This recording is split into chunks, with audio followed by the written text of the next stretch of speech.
চমুকে কথা এটা কৈ লওঁ এই গীতটি মই এই বছৰ সাউথ ইণ্ডিয়া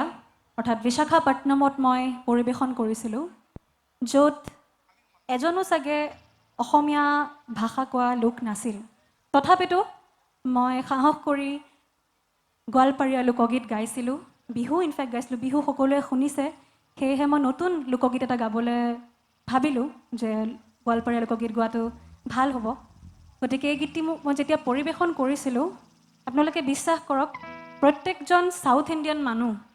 গীতটো শুনি ইমানেই ভাল পালে কোনো এজনে বহি থকা নাছিলে চবেই উঠি ডান্স কৰিছে চ' this is the power of আমাৰ অসমীয়া লোকগীতৰ যিটো পাৱাৰ যিটো কানেকশ্যন সেইটো মই ভাৰতবৰ্ষৰ বিভিন্ন ঠাইত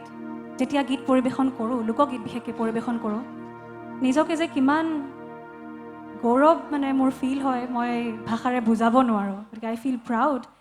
যে মই আমাৰ অসমীয়া লোক সংস্কৃতিৰ যিসমূহ গীত আছে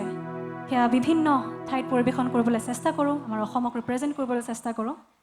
আৰু এইদৰে মৰমবোৰ পাই থাকিলে ভাল লাগে গাইছোঁ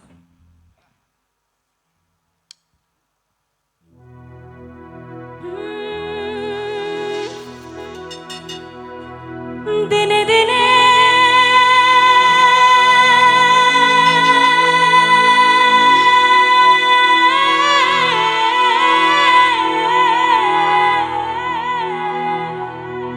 দিনে দিনে